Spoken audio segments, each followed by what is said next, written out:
up, book lovers? It is G-Swizz here, and I am here today to talk about the shortest books on my TBR.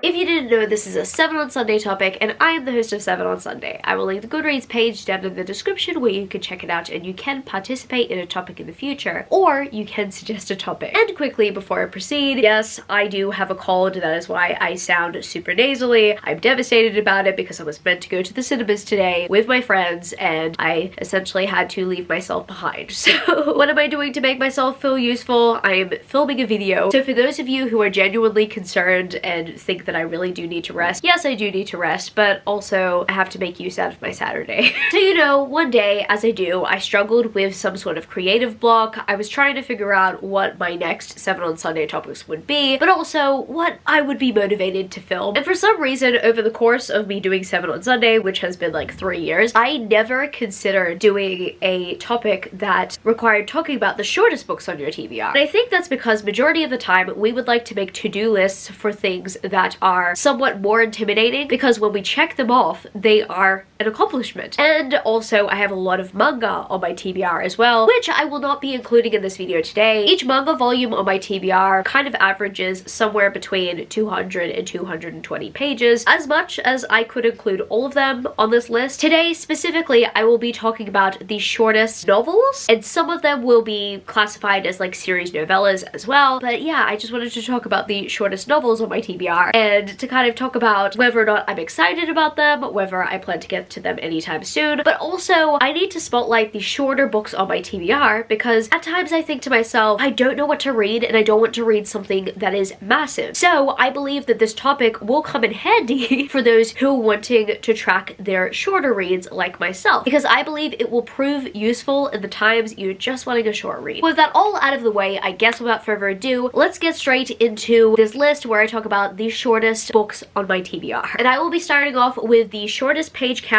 moving on to the longest page count, but still for the shortest books on my TBR. The shortest book that is currently on my TBR is The Demon's Bargain by Katie Robert. This is the second book in the Deal with a Demon series, and I believe that this book follows the actual demon and his romance. And I believe that you could either read this as a standalone, or you could read it as a sequel slash companion to The Dragon's Bride, which I have already read. I just wanted to read The Dragon's Bride first because I believe that that one got published first. And this story was also part of another kind of anthology Kickstarter that Katie Robert did, but she also got the cover designer of the original Deal with the Demon series to make an alternative cover to match the Deal with the Demon series. So I am really happy that I have this cover. I really love the look of it. It's creepy, but also very nice. It very much gives me historical romance vibes. And I've heard great things about the story in particular. Whenever I hear things about the series, it's either in relation to the Kraken's Sacrifice or the Demon's Bargain. I've been told a few times to not overlook this one, so I'm very much looking forward to getting to it eventually. And the page count of the edition that I own is 123 pages. So this technically is the shortest novel I have on my shelf. It could classify as a novella, but I would say, based on the fact that it doesn't really spin off from a novel where the demon here is the main character, it does spin off from the first book in the series where you first meet the love interest. However, this is not a novella in relation to a full-length novel. This is the full-length novel of the story. This counts as a novel, not necessarily a novella. In technical terms, it could still be a novella, but I count this one as a novel. However, I can't say that for the next book that I bring up. The next shortest book on my TBR is Vault, which is a Madison Kate novella, but I believe that you also have to read the Hades series in order to read this novella. It's actually an interconnecting novella. As soon as you open the book, I believe, yep, okay, there's a disclaimer that literally says Vault is a Madison Kate novella and is intended to be read after the Hades series due to several events. And funnily enough, I do own the Madison Kate series, and I decided to purchase this novella alongside the Madison Kate series. However, I had no idea that I was also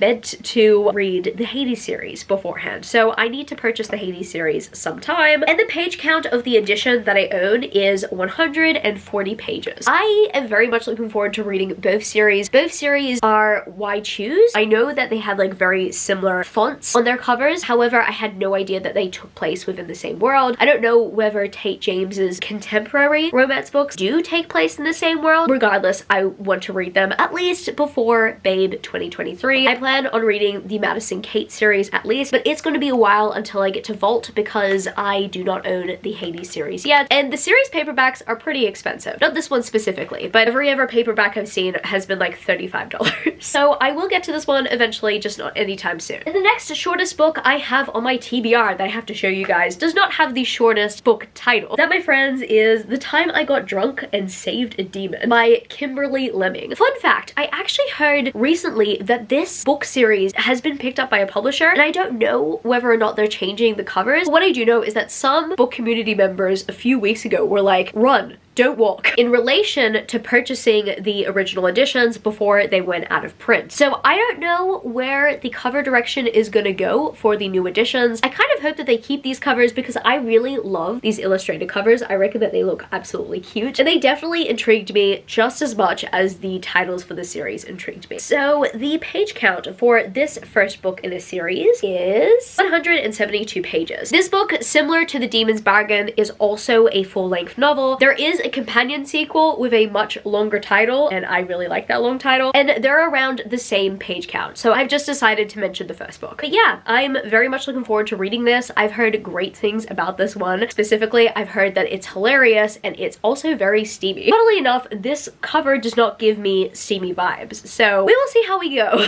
I might just be really shocked. And the next shortest book on my TBR is Midnight Mass by Sierra Simone, and this is a novella or a novella length story that takes place within the Priest series. I don't know whether or not this is a prequel novella or if this is a novella that follows like certain characters, maybe the main characters of one of the books. I literally just purchased the entire Priest series together, and this one I purchased as well because I really love the cover as much as wanting to complete a series, wanting to get the full picture. Wow, go me. So yeah, unfortunately cannot summarize this one because I literally barely know anything about it. However, what I can say is that it is a novella that takes place within the Priest universe. Universe law. The page count is 179 pages, so not too far off from the last book that I mentioned. I believe that this doesn't need to be read, but it is recommended. So I will read Midnight Mass alongside Priest. Maybe I might read Priest first and then go into Midnight Mass, because I believe this is meant to be treated as a 1.5 to the series. But I mean, who knows, we will see. And the next shortest book that I have on my TBR that I've got to mention is The Hunter by Jenica Snow. So The Beast would be on this list if I did not read The Beast last month. I read The Beast and oh my goodness, did my cheeks blush a lot. The Hunter is a companion novel. Essentially, they are in the same companion series, and I believe that companion series is Monstrous Beauties, but I believe that The Hunter follows Little Red Riding Hood and her beast companion. I am very much curious about this one, especially because I enjoyed The Beast by Jenica Snow. Even though The Beast by Jenica Snow barely had any plot, it has a much smaller page count than The Hunter, so I hope that we get a little bit of plot in The Hunter. The page count of The Hunter is 183 pages. I remember The Beast being somewhere under 120, so that's kind of promising. We have like an extra 60 pages here. I'm looking forward to this one. I don't know whether I will like it more than The Beast, but that's just because I have a personal preference when it comes to Beauty and the Beast reimaginings. I mean, it really depends on the reimagining, that is, but I love Beauty and the Beast, the fairy tale, period. So I hope that I get invested in the story just as much as I was invested in The Beast. If you are not looking for plot, like if you know the story of Beauty and the Beast, it's kind of easy to follow. There's just a lot of steam in that one. So I don't expect anything less with this one, but I kind of hope that there's some more plot because I would like to know more about Little Red Riding Hood and her beast companion. And continuing on with the theme of dark fairy tale reimaginings, I also have The Never King King on my shortest books TBR. I didn't expect this to ever make my TBR, but then when I heard so many people rave about it, I just decided, okay, well, I'm gonna cave into peer pressure. But also, you know what? Amazon made the decision so easy for me because they listed the first 2 books in this series discounted for Black Friday, so I couldn't pass the deal up. I am looking forward to this one. I wasn't necessarily big on Peter Pan and Hook reimagining for a very long time until I started reading new adult fiction. I don't know, I think the YA ones just didn't really intrigue me. I just never bothered with young adult Peter Pan adaptations. However, ever since getting into new adult romance, for some reason I'm just drawn toward those new takes on Peter Pan. I feel very similar with The Never King. I did enjoy A Worthy Opponent by Katie Roberts. I also have Hooked on my TBR as well, but this one is the shortest of the bunch, I believe. And the page count for this one clocks in at 195 pages. So we're nearing the 200 page mark. I believe that the books in the series might get slightly longer as it goes along. The first book is a short one. It's a very quick read, and I need to read it at a time that I just need a quick read. The next book that I have on my shortest books TBR is The Mermaid's Tale by Li Wei Jing. And I know what you might be thinking. There is quite a big difference between the books that I have shared in this video previously to the book that I'm holding up now. This is a translated fiction, and I initially wanted to pick it up because this cover is absolutely stunning. I just needed to have it in my collection. However, before picking it up, I wanted to check its synopsis out, and it is a translated fiction about ballroom dancing and a protagonist who happens to be very passionate about ballroom dancing. However, you're often needing to have a male partner in order to ballroom dance, and she doesn't want that one role to get in the way of her passion. That is all I know so far. I'm really looking forward to this one because I definitely want to read more translated fiction. I've added a few on my TBR. I just haven't gotten to them as of recently. I used to read Haruki Murakami all the time, and I used to explore translated fiction very often. I just haven't done that recently, and I think it's because first part of this TBR, the romance novels are getting in the way. So when I'm wanting to read something new, or maybe something a little bit more nostalgic, considering that I used to read translated fiction a lot more often, I definitely want to pick The Mermaid's Tale up, and also the next book on this list. But before I proceed with the next book, actually, let's talk about the page count. This book is just under 200 pages. It is 196, so it beats The Never King by 1 page. I don't have any excuse. I need to get to The Mermaid's Tale. And the second last shortest book I have to talk about today that I have on my TBR is Before the Coffee Gets Cold. I have been seeing this everywhere. I remember when I first saw it in a bookstore, I was like, oh, that looks cute. I like the foiling. Like, the foiling looks really awesome. But I would see it on like translated fiction displays. Then this book kind of blew up on the internet. It blew up on TikTok. I believe it blew up on GOODREADS, and everybody started talking about it. However, I never knew what this book was about until I watched a video from Jack and the Books. I'm really happy that I did because I was super intrigued. Essentially, this book is about having a conversation with someone before a cup of coffee gets cold. It's literally summarized in the title, but it's a very cool premise. So I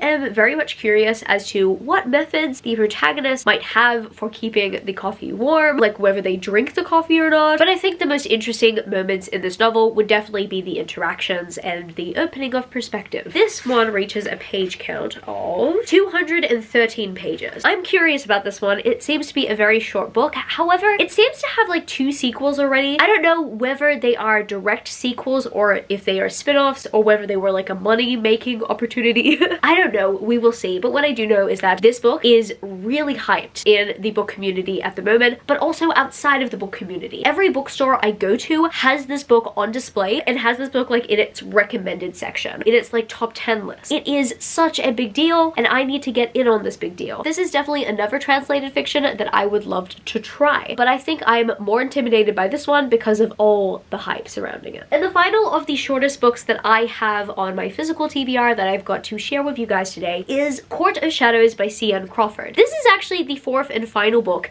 in the Shadow Phase series. Oh, no? Is it the first?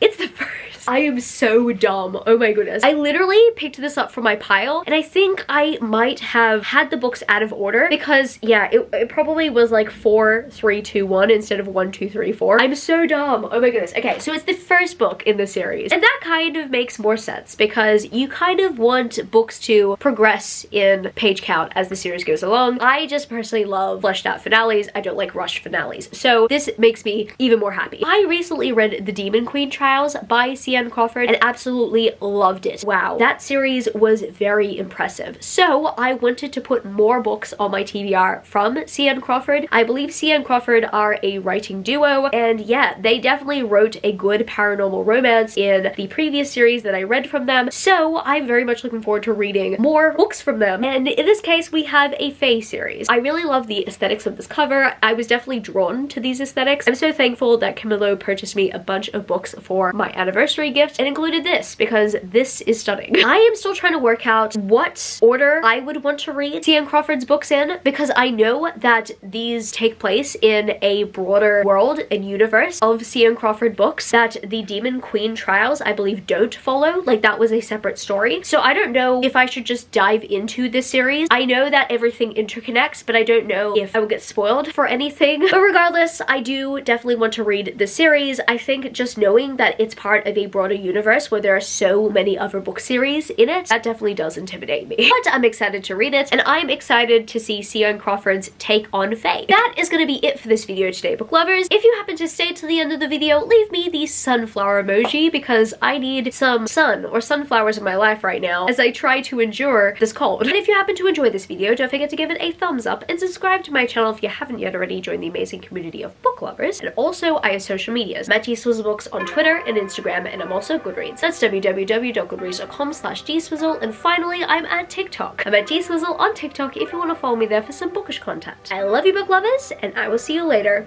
Peace. How did I weigh half and I flipped it in a double? How did I weigh half and I flipped it in a double?